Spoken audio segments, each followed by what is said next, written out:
کی تربیت کے 12 اصول، ان میں سے سب سے پہلا دعا کرنا۔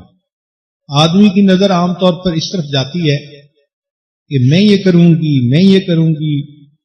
یہ ذہن میں رکھیں کہ انسان کاموں کے کرنے کے لیے جو اسباب بھی اختیار کرتا ہے، دعا ان سب میں سے بہترین سبب ہوتی ہے۔ اس لیے پہلا قدم یہ کہ ماں باپ اولاد کے لیے دعا کرے، اے اللہ ہمارے بچوں کو نیک بنا دے۔ نمازوں کے بعد دعا کریں، تہجد کے بعد دعا کریں، تلاوت قرآن مجید کے بعد دعا کریں۔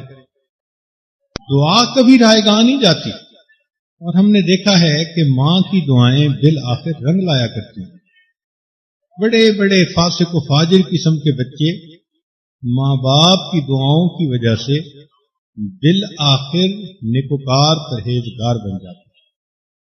کئی خوش قسمت مائیں ایسی بھی ہوتی ہیں جو تہجد کے وقت اٹھ کر اللہ کے حضور دامن پھیلاتی ہیں اور بچوں کے لیے دعائیں کرتی ہیں۔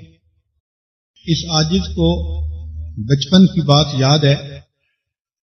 یہ وہ عمر تھی کہ جب یہ عاجز اپنی والدہ کے ساتھ ایک بستر پہ سوتا تھا۔ 2 سال 3 سال کی عمر ہوگی، تو رات میں کئی مرتبہ آنکھ کھلتی تو یہ عاجز دیکھتا کہ والدہ بستر پہ نہیں، اٹھ کے بیٹھ جاتا۔ تو عموماً یہی دیکھتا کہ سرہانے کی طرف والدہ صاحبہ نے مصلی بچھایا ہوتا تھا، تو وہ اس کے اوپر تہجد کے نفل پڑھ رہی ہوتی تھی۔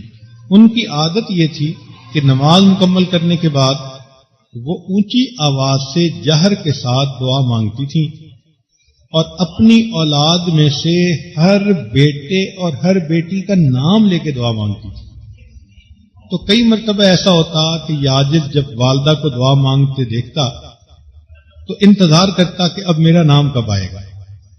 حالانکہ چھوٹا تھا، پتہ نہیں تھا کہ والدہ کون سی دعا مانگ رہی ہے اور کیا ہوتا ہے۔ یہ صرف اتنی سمجھ تھی کہ بڑے بھائیوں کے بہنوں کے نام لیے جا رہے ہیں، اب ایک وقت آئے گا کہ میرا بھی نام لیا جائے۔ اور جب والدہ آخر پہ اس عاجز کا نام لے کے دعائیں مانگتی تھیں تو پھر یہ عاجز آرام اطمینان سے سو جاتا تھا۔ آج احساس ہوتا ہے کہ شاید والدہ کی تہجد کی وہ دعائیں ہی ہیں جنہوں نے اس عاجز کی جہالت پر پردہ ڈالا ہوا۔ تو ماں باپ کی دعائیں اولاد کو نیک بخت بنا دیتی ہیں۔